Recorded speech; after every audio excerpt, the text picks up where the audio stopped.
Hello, it's February 19th, 2017. I'm Tony Smario, coming to you from BroSal.org, my father's YouTube channel.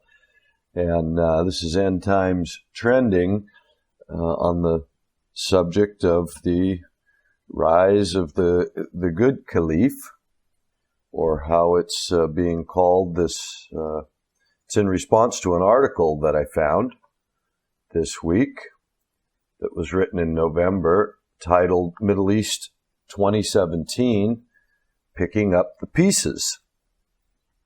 And this is confirmation of what I just saw the other day, a news report on that Mr. Doom channel that we're subscribed to.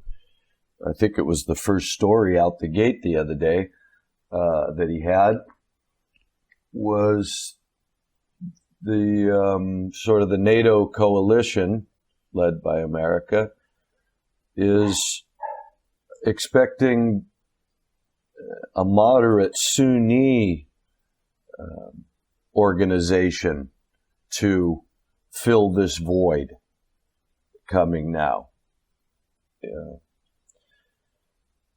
That the Syrian war, so-called, and Arab Spring, so-called, and Islamic State, so-called, and all of these things that we've been really pointing out since I started contributing with Dad about a year and a half ago, when we first saw that, I think, Reuters photo, one of those mainstream media outlet photos of a single person carrying that, what's become so familiar as that ISIS flag, on a quiet street. It was such an obvious propaganda picture. And this was the announcement that ISIS was on the rise. And if you go back to the first things we were saying a year and a half ago, it was exactly this, that this rise of ISIS was to create the vacuum. And so I want to let this isn't even a reporter, this is an author. This is from a rag on the internet I've never even heard of. This article I want to go through, titled Mideast 2017, Picking Up the Pieces. I found it on military.com.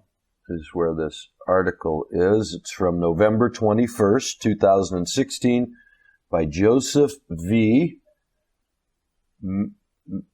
Micallef, if I'm pronouncing it right, Micallef, which says Joseph V. Micallef is a best-selling military history and world affairs author and keynote speaker.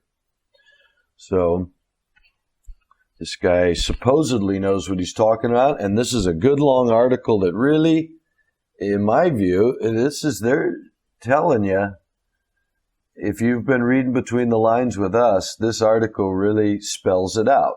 So I thought I'd go back to the format for a moment that we used to use, where I went through the articles, but today I just want to pick apart this one article as displaying all of the things I've been anticipating and that I think we can all expect to see now in the future. And it perhaps is confirmation of what we've been anticipating will be the solution to all this, which is the rise of what I call the good Caliph, the white Caliph, the Sunni Caliph, to take the place of ISIS, who has been leading all this radical Sunni Islam. We need the moderate Sunni that wants to be friends with the West. So now, with that idea in mind, let's take a look at this article by Joseph Micallef.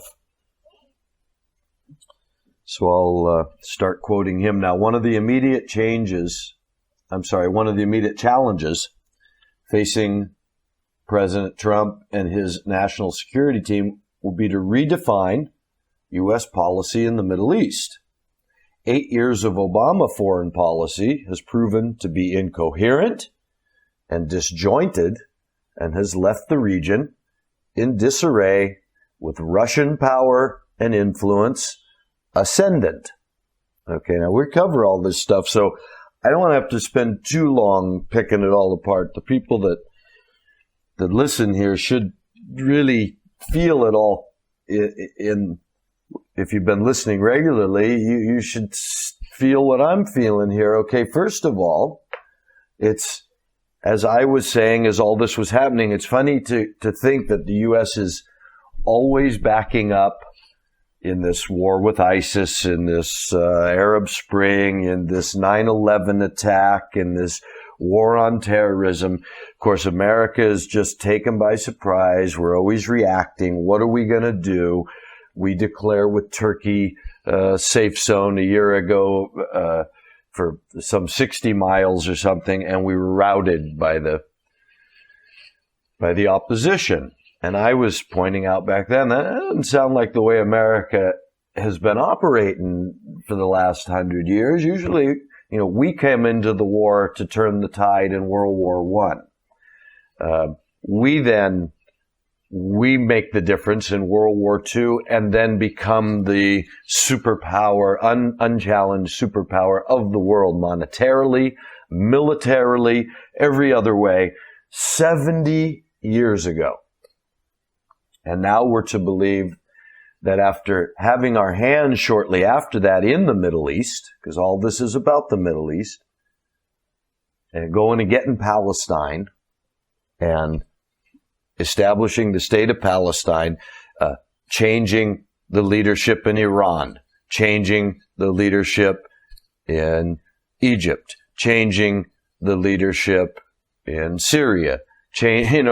We just went in there 60 years ago and we had our way with the place.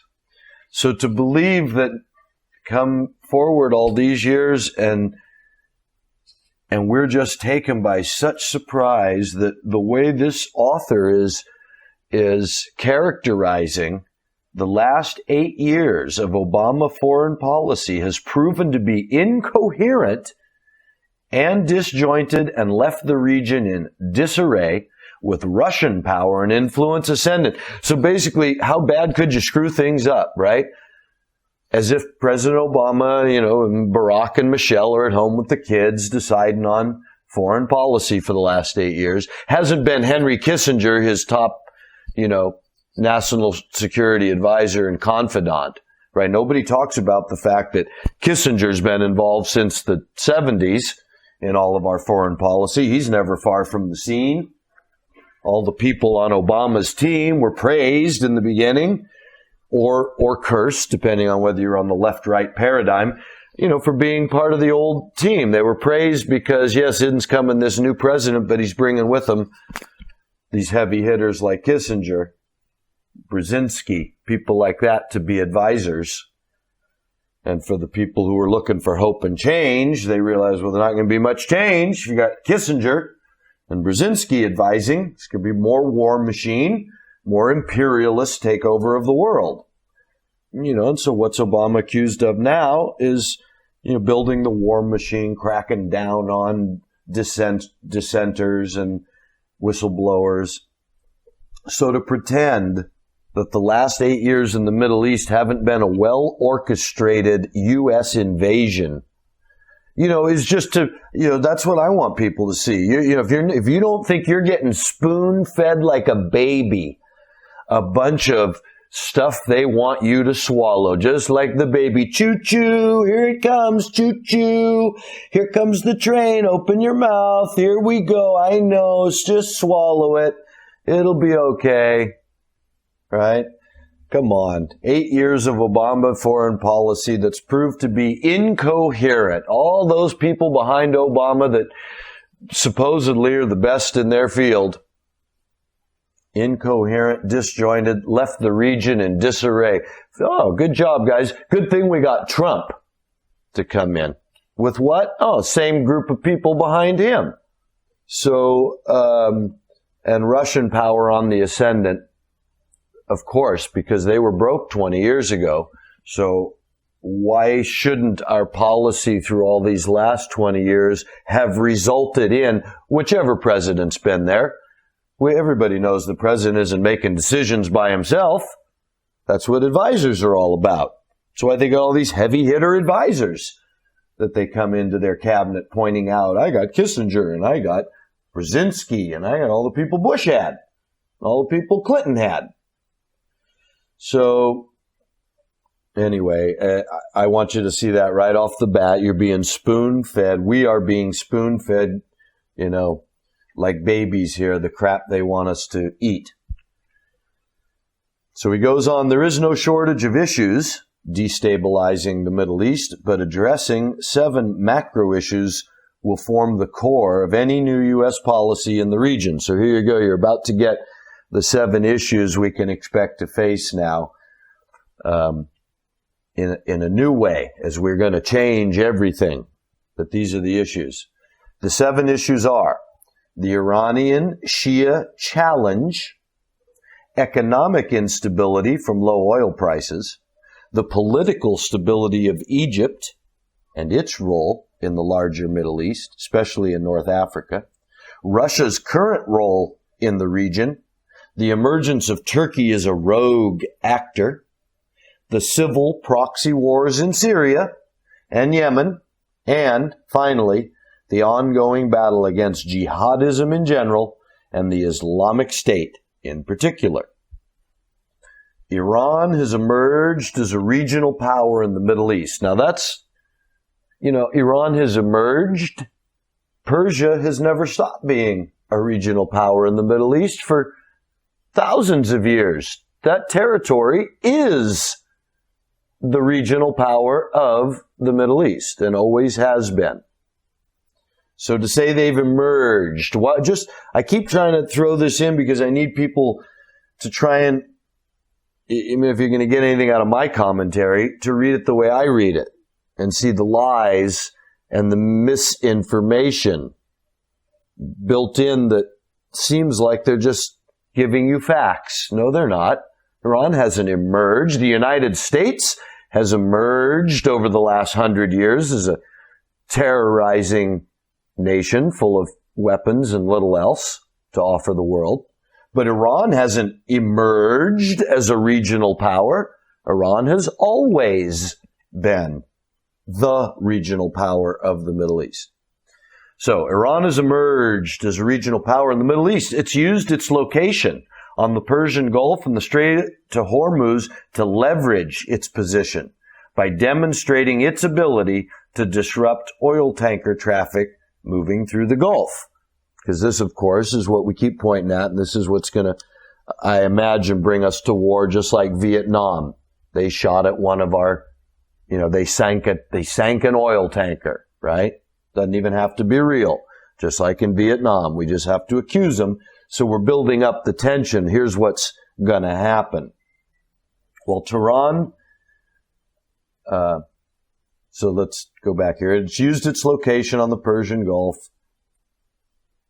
and the Strait to Hormuz to leverage its position by demonstrating its ability to disrupt oil tanker traffic moving through the Gulf. Such actions would bring it into conflict with U.S. naval forces in the area.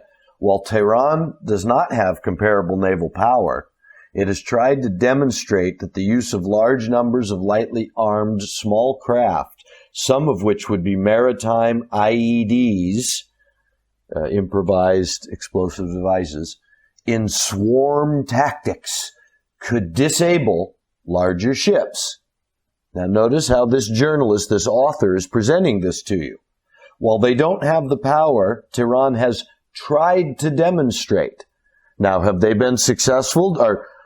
Are we, the West, with our superior naval power and all these sort of weapons we have, including things like laser guns, we have audio stuff that can blast them with, right, sound vibrations. We have all sorts of weapons that are, have been brought out, and that we don't talk about them a lot, but it's not like they're secrets. We have patents for them. They have done shows where they expose, here's the sort of things we have. So we have all these weapons. They've tried to demonstrate that the use of a large number of lightly armed small craft, bunch of little speedboats, rubber speedboats, lightly armed, right? They can't fire a missile at you from a torpedo. They can shoot a mortar at your deck of your ship. They've tried to demonstrate that the use of all this, some of which could be armed as IEDs, I mean, they have to run them into you. In swarm tactics. I mean, how many thousands of these do they have? Right? How afraid does this journalist, this author show us a study of our naval's response? Are we worried about their swarm tactics that they've tried to demonstrate? Or is this all smokescreen BS to plant in my American mind that Iran thinks they can pull something off when we already know they can't? In addition, Iran has positioned itself as the defender of Shia minorities throughout the Middle East, especially in the Gulf, and has tried to mobilize those minorities as a means of expanding its influence in the region. That policy has led Tehran to get much further involved in both the Syrian and Yemenite civil wars. Of course, they can't get involved to the point of doing much about it, right? They don't have any nuclear arsenal. They might be a defender of Shia minorities, but they're defending them against Sunni overwhelming majority, both in population and military. Saudi Arabia, NATO armed, right? Jordan, NATO armed. Israel, nuclear armed, if we're to believe the nuclear story. So, while they've positioned themselves as a defender, they're powerless compared to their neighbors, which is why, if you go back in history, all of this Kingdom of Saud was funded, and then after World War II, all of our hands in the Middle East to make sure that Persia, the great regional power of the Middle East, could not exert that power. We could keep them fighting amongst themselves until the time came to unleash this great war, if that's what is planned. But anyway, for them to present it as, Iran is making all these moves, let's not forget Iran is a country that's been kept in check for 60, 70 years by America.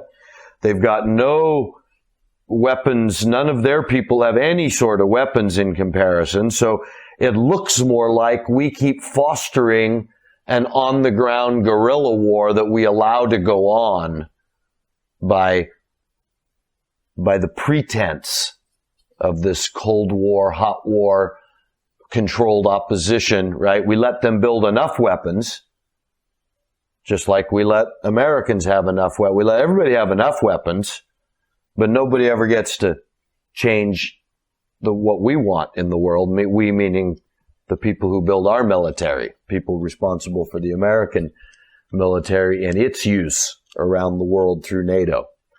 We get our way. The money flows to the International Monetary Fund from all the countries it loans money to, just like Rothschilds figured out a couple hundred years ago, loan money to countries to go to war, to buy their food, to buy their necessities, to keep their opposition at bay.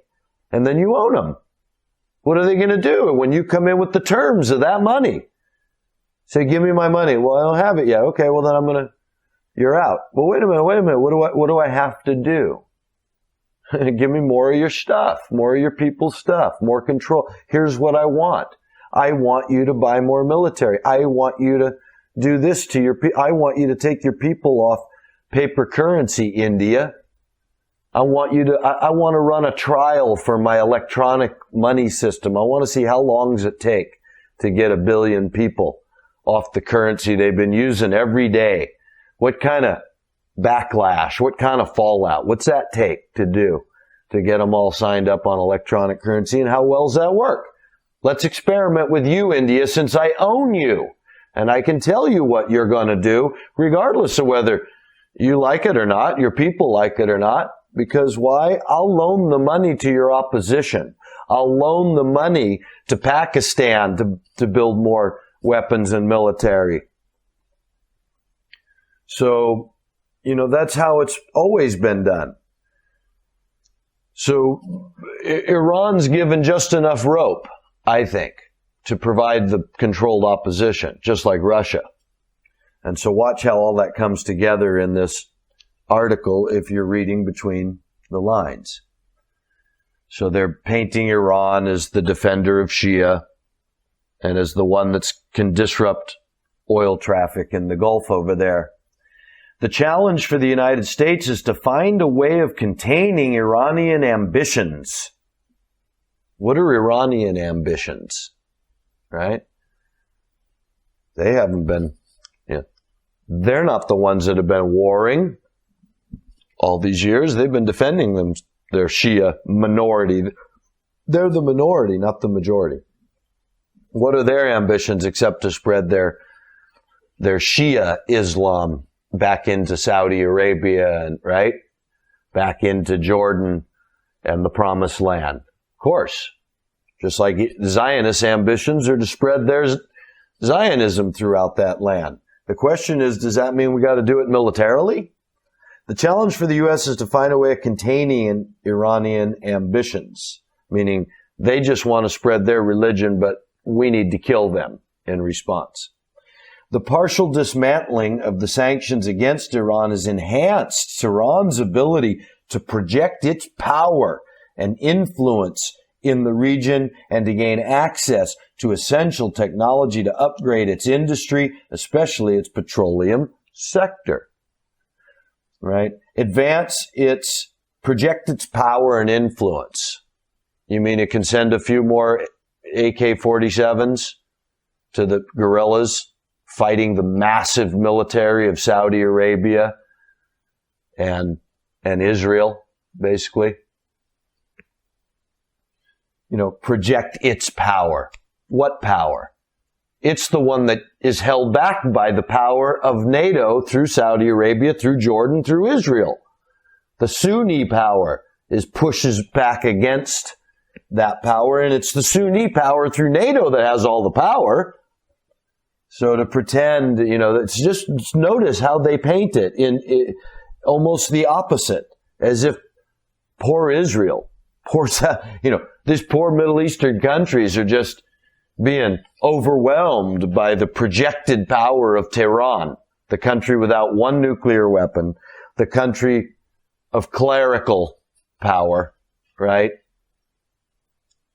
How much military influence, how many guns have they got compared to the NATO guns around them? The much vaunted opening to Iran by the Obama administration has so far proven to be a disaster. Tehran has shown little interest in engaging with Washington. Again, as if Michelle and Barack figured out what they were going to do with Iran. The much vaunted opening to Iran. Why was it much vaunted? Who negotiated this deal with Iran? Just Obama? Or was it full of specialists? Right? How did the Obama administration get this awful deal passed? Who were on the Obama administration's team of negotiators? Where were they getting their information if not from Brzezinski and Kissinger? So don't tell me it's not a bigger play. Left-right punch. Obama the disaster, so we can come along now with Trump the right hook. Bigger disaster, but from the other direction. At best, President Obama's policy toward Iran may have deferred Tehran's ability to field nuclear weapons. Even that accomplishment is suspect, however, and assumes that Iran was relatively close to developing a nuclear capability. There's considerable evidence that Tehran was nowhere close to having such a potential. In which case, which is it? Why are we sold both? You mean in our intelligence community coming out through our journalism, we don't know, yes, they're close, no, they're not close? The other argument's been, damn it, Obama, all you did was push them back 10 years, but in 10 years, they'll have nuclear weapons. Isn't that what we've been reading for months and months and months since the nuclear deal? It's no good because They're close enough that it doesn't really do anything but push them back 10 years. But now this guy is saying there's considerable evidence that Tehran was nowhere close to having such a potential, in which case the Obama-led P5+1 agreement to regulate Iran's attempt to develop nuclear weapons means that Tehran gave up something it didn't have in return for the lifting of the sanctions and access to Western markets and technology. So wow, everybody that was supplying Obama with information were just blunderers, right? Not only did we not gain anything, but they gained everything. Right? So if this isn't part of the whole propaganda, how Trump, it's a terrible deal, worst deal I've ever seen. Because, of course, we expect Trump to know so much about negotiating nuclear energy, future security deals with nation states of opposing ideologies. I mean, Donald Trump's good at getting the most on a real estate deal, let's say. So naturally, I'd want him to check out what our people like Kissinger or whoever was advising the Trump administration, what they thought was best to do with Iran at this time over nuclear energy, etc. Obviously, that was a blunder. Worst deal ever, according to Trump. Well, naturally, he would know, right? I mean, thank goodness, Donald Trump, the art of the deal. I mean, this guy's negotiated hotel and casino deals, right? So thank goodness he's here to show us what was wrong with it. Or is he going to have advisors? Oh, who's advising Trump? Oh, Kissinger and and Brzezinski that have been around since the Carter administration doing all the advising on foreign policy. So, I mean, come on, you guys. What kind of joke? Who's advising? Is Trump reading the deal and it's his experience, Donald Trump, that knows it's a bad deal? How can that be?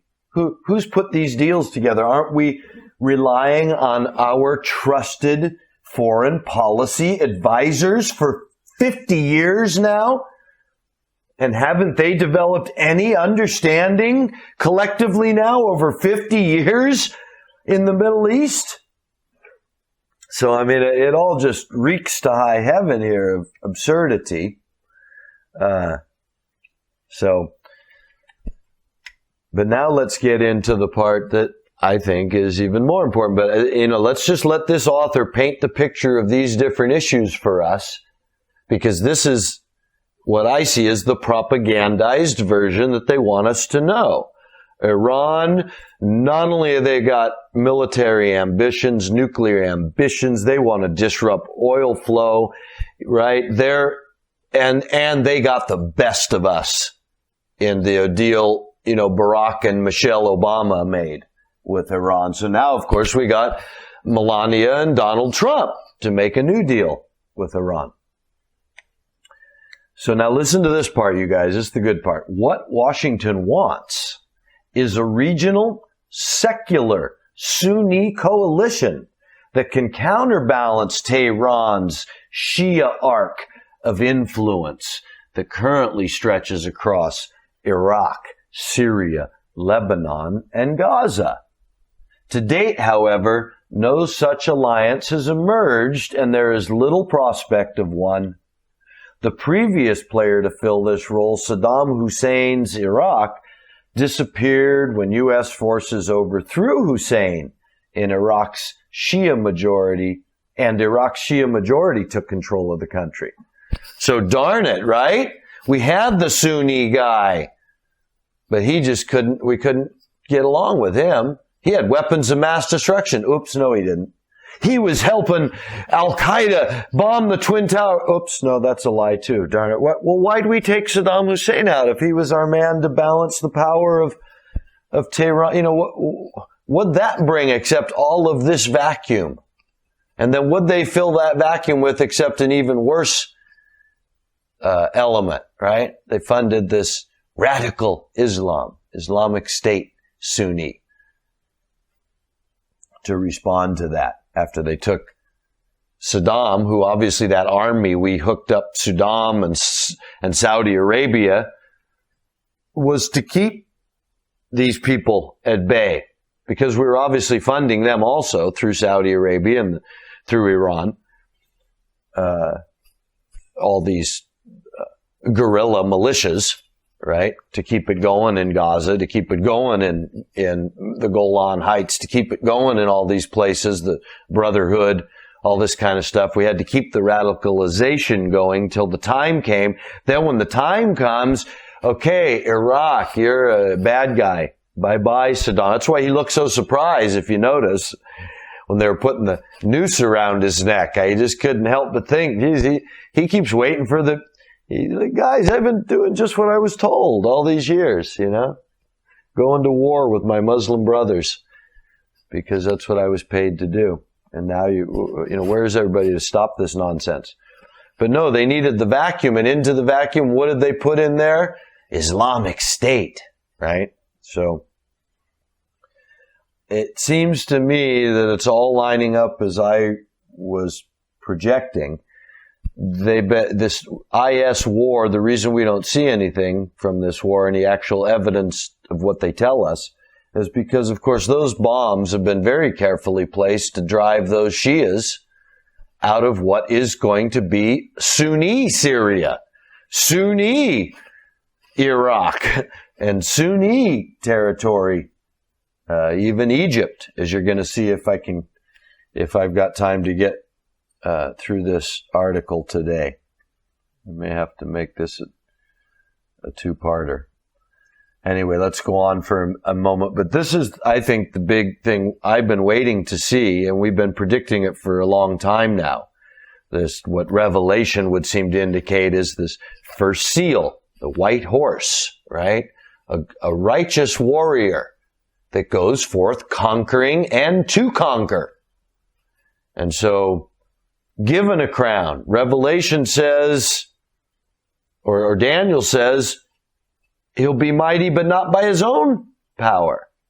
So we've been imagining all along that it's going to be this Hashemite king that England made the promise to 100 years ago to get behind with military and monetary, help to bring all the Sunnis of that Middle East under his caliphate. And he had Iraq back then. So now that's why I see the disruption of Iraq, the taking out of Saddam Hussein, because all of this territory that you see vacant now, this is all going to be the territory of the Caliph that was promised 100 years ago. That's why he's been biding his time. Because the same powers that ruled England 100 years ago are the same powers that rule the world today. They just, they call it America and the dollar instead of England and the pound. But come on, the transfer of power was always the same people. And so those people are still assuring, in my view, the Hashemite king today, yeah, you're the man. Well, watch it come about. Help us do it. Here's what we got to do. And so this is what they have been doing. And so all of this, in my view, is the seeds being planted. Will it happen tomorrow? I'm not sure. I doubt it. Nothing ever does. We've been watching this for over 30 years, and we've seen this coming for decades. And yet here it's finally now the bodies are piling up, the deaths, the wars, the guns, the territory is being cleared, and it's now being called out in the media, just like I'm seeing that eventually you're going to see this covenant over Jerusalem to rebuild the temple that they're going to make. You're going to see that planted in the same way, Peace is going to be declared because it's through peace that Daniel says he destroys many. And the second seal of Revelation says the red horse comes to take peace from the earth and bring a sword of war. So we don't have peace. How can the red horse take peace?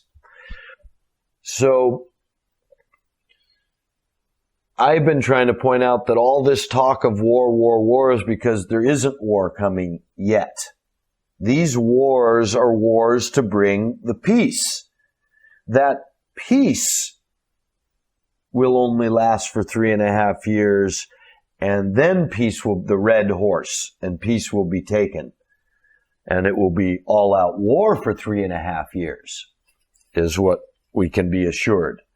So that's the eschatological view thrown into here, but it's the one that, this whole ministry was begun with, and it's what we've been watching for many years, and probably the core of the people listening are people that have been paying attention to the eschatological development or the historical development on this watch. And so here we are with, this author with this very long and intricate article about all the details of where we got to go and how we got to do it. And what Washington wants, he says, is a regional, secular, Sunni coalition that can counterbalance Tehran's Shia arc of influence. See, so that doesn't have to start as this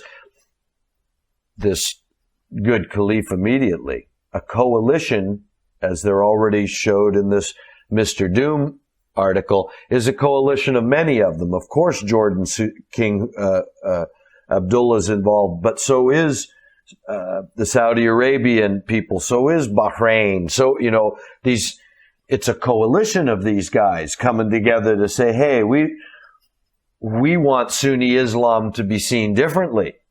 We're not this Islamic State, so-called, of ISIS. That's not Islam.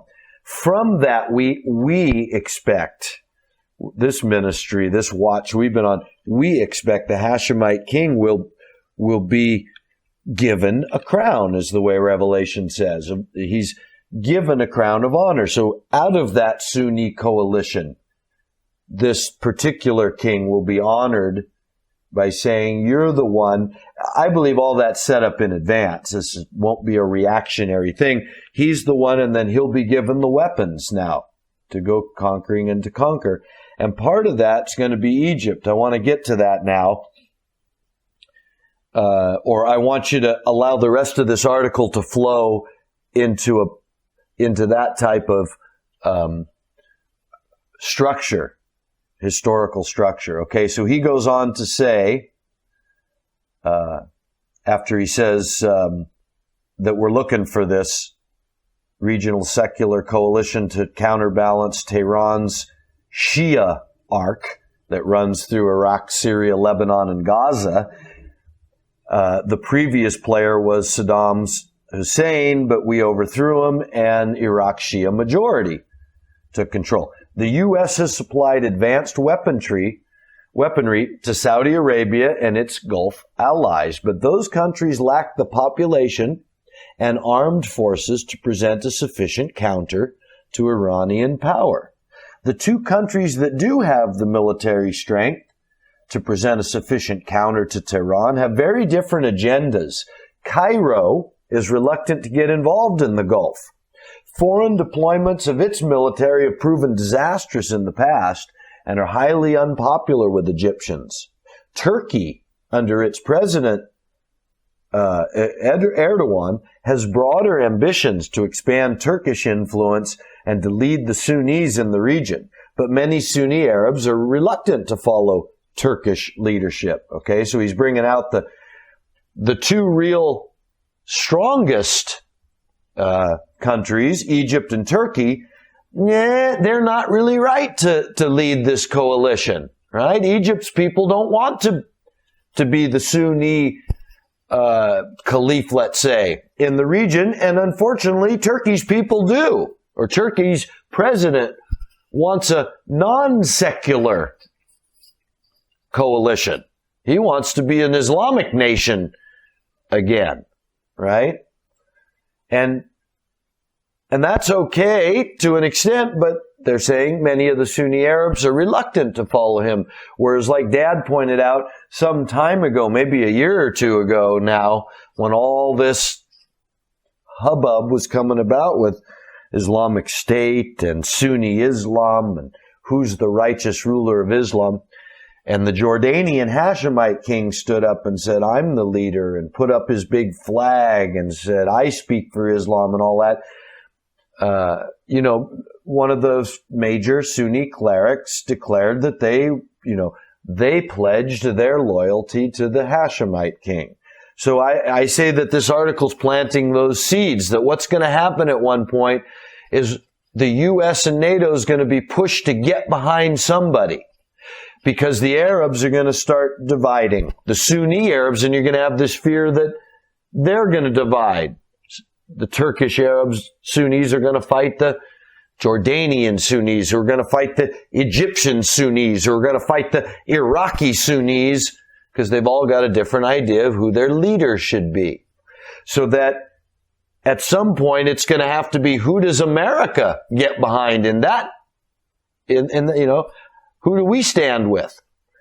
And so we already do stand with Saudi Arabia, Jordan, Turkey through the NATO alliances, right? Egypt through NATO. So how do we pick? Well, what if their people say, hey, we want the Hashemite king? I believe that will be the influence that someone like a Donald Trump will say, hey, we got to support their people. Not when he says, we should just go take the oil in Iraq. We should just take it. Not ask their people what they want to do. But when it comes to this, I think it's going to be that. I'm just projecting this from what I'm seeing this article lead me to, is that at some point the Sunnis are going to be divided. Who do we follow now that ISIS has been eliminated? Who's going to lead it? Turkey with all their ambitions? Egypt with their lack of ambition? Okay, so let's go on. The danger from the U.S. standpoint is that the Saudis and their allies resort to organizing and funding various jihadist groups to counter Tehran's ambitions in much the same way the Pakistan has resorted to such groups in Kashmir in its struggle with India, and has happened in Syria in the early stages of the civil war. While this strategy may be successful in countering Iranian ambitions in the short term, it does so at the risk of expanding jihadist influence in the region and risk spilling over into anti-Western violence in Europe and North America. So you see what they're saying. The problem with the Saudis is, their want to fund radical jihadist Sunnis in order to counter radical Iranian Shias. So you can't really get behind them, or you're going to have more radical jihadists who threaten the anti-Western violence in Europe and North America. The price of oil has become a major source of financial instability in the Sunni-led petro states along the Gulf. At current prices, all the major oil producers are unable to balance their governmental budgets and have been forced to dip into their reserves. This will show you why the oil barons have dropped the price and are dealing with, instead of raping humanity on the oil price as they have been, now they're using oil, like a terrorist lever, like a rack that eventually is going to break everybody, because only they can get by it, supplying oil at this price, is what I see in this part of the revelation here, okay? Because this is what he's pointing out. In Saudi Arabia's case, the government's current deficit amounts to 16% of GNP, and Riyadh is moving aggressively to cut expenses and intends to reduce the deficit to 11% of GNP, GNP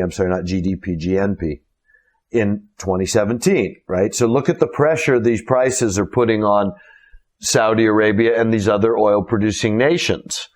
They're unable to stockpile money, which is security in their land, right? Saudi Arabia can't pay all these jihadists if they don't have the money. So in our eschatological view, part of this going forth, conquering and to conquer, that the eventual white Caliph, the white horse of Revelation, is going to do, we believe is going to be Saudi Arabia. So I say this is all part of this setup. They're breaking the nations like Saudi Arabia that will be conquered eventually by the new sheriff in the Sunni world. Because it won't be these The Saudis have had their kingdom for 100 years. They've run their course. They've served their purpose, just like Saddam Hussein served his purpose. Okay, so what's he saying? Short term. So the risk is that these governments will drastically scale back the financial largesse that has ensured domestic peace and stability. Short term, 3 to 5 years, these countries have the financial resources to weather the storm. Long term, however, they will need oil prices at a minimum to be $100 per barrel to cover their deficits and stabilize their economies. That's over double where we're at. Just about double. Low oil prices will become a major source of instability in the Sunni petrol states, one that Tehran will be quick to exploit. Okay, so this is all part of, if you can imagine, the bigger vision of how do I destabilize this region, take the oil prices down, that puts all the Sunni states at risk, so that they now require the financial and military assistance of the West to stay alive. And so if we imagine they're saying 3 to 5 years, it's what I keep saying, that's how far we are away, even at minimum, even if they make the 7-year covenant tomorrow, which doesn't look like they're going to, you still got 3.5 years of what they're going to call peace, and where they can keep squeezing these Sunni petrol-producing nations by keeping the oil price low. So 3 to 5 years from now, you got these people screaming, their economies screaming, at the time perhaps that you're ready to make the deal with the Sunni Caliph and allow them to take over these other territories that need stability because they become so unstable and are under threat, like the Cold War. Communist. Only it won't be communists, it'll be Shias. The Shias are coming, and so we have to support these countries through this Sunni coalition. Okay. Egypt could play a critical role in the Middle East, should it choose to do so. Short term, Cairo needs to stabilize the Egyptian economy. Tourism, Egypt's third largest economic sector, is down by around 40%. The slowdown in the Gulf has also impacted remittances from Egyptians working there, while also decreasing demand in a key Egyptian export market.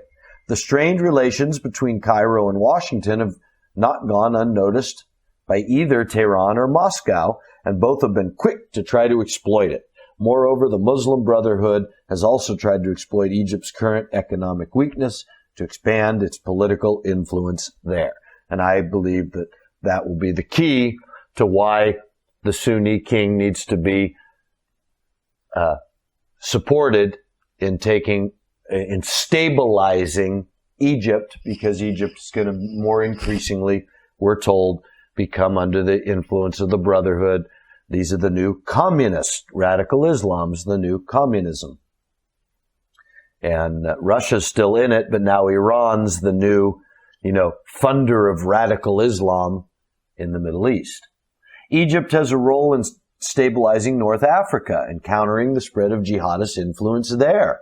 Washington needs to move quickly to repair its relationship with Cairo, help Egypt stabilize its economy, and to support Cairo's role in counter-jihadist activity, both domestically and across North and Central Africa. See, that's why Egypt's so important, because it brings in Africa. And what do we hear in Daniel? That he will take over Egypt with the Libyans and Nubians in submission. So this is what this eventual prince that Daniel sees. This is the territory he's going to have. I see it's all this area we've been prepping for him now the last 15 years since 9/11. The Kremlin's taken advantage of the incoherence and indecision of Obama's Middle East policy to expand its role and influence there. To be clear, despite its pretensions, Russia is not a superpower and never again will be, its nuclear arsenal notwithstanding. So again, here's the double speak through our journalism. We've been being told over the last year that Russia's militaries is up to date and in some cases even more technologically advanced than America's, right? Haven't we read that over and over and over? Watch out, because Russia's not only back with its military, but it's got militaristic ambitions. Aggression, Russian aggression, Russian aggression. Why would it be aggressive if it didn't have the strength to back it up? So now this guy again telling us, just like Iran has emerged, Russia's not a superpower and never again will be. However, it's a super problem. Its success in expanding its Middle East role is more illusion than substance. Then why are we so worried about it? Where's our intelligence? Why don't we already have why are we backing up? Oh, because our policy's been incoherent and indecisive. Oh, I see. So we are reacting. And our reactions through all our advisors like Kissinger and Brzezinski have turned out to be incoherent and even disastrous, leaving the door open for a non-superpower Russia to expand its role in the Middle East, even though that's more illusion than substance. Its ability to project power across the Middle East is limited, nor is it able to challenge the U.S. in the region. It can, however, complicate the conduct of U.S. policy in the Middle East and play the role of spoiler. Why didn't we stop all this death and destruction then in the beginning? Oh, because our policy's been incoherent. That's right. I forgot. It's just a waste of human life and money and time. Thank God Donald Trump's here. By concentrating its efforts on ensuring the survival of the Assad regime, however, and leveraging Iranian power and influence toward the same goal, the Kremlin has made it clear that it will stand by its Middle East clients. That position is in sharp contrast to the ambivalence the Obama White House has shown in standing by America's Middle East allies. So, right, this is all to reinforce, even though Russia's not, they can't take us on, but they're going to stand by Iran in the region, period. So now you've got the connection that I was trying to make last week with the unholy alliance, right? It's all being tied together. Nothing Russia can do. They're with Iran tied to the hip in the same way the Obama screwed up and didn't tie us to the hip to keep these guys out of there, right? Incoherent. Russia is now a player in the Middle East. While it's not as influential as it suggests, its interest in the region cannot be ignored. Moreover, it will continue to exploit U.S. mistakes to expand its influence and possibly flip or at least Finlandize long-standing American allies like Egypt and possibly even Turkey. Whoa, can it do that? Does Kissinger know that? Right? Is Brzezinski, hey, were they advising Obama that if we were incoherent and indecisive with our policy, Russia might be able to come in and flip or Finlandize Egypt and even Turkey? Are we aware of that, or are we just reacting now to what Russia's opportunities have become, thanks to our previous reactions, which turned out to be incoherent?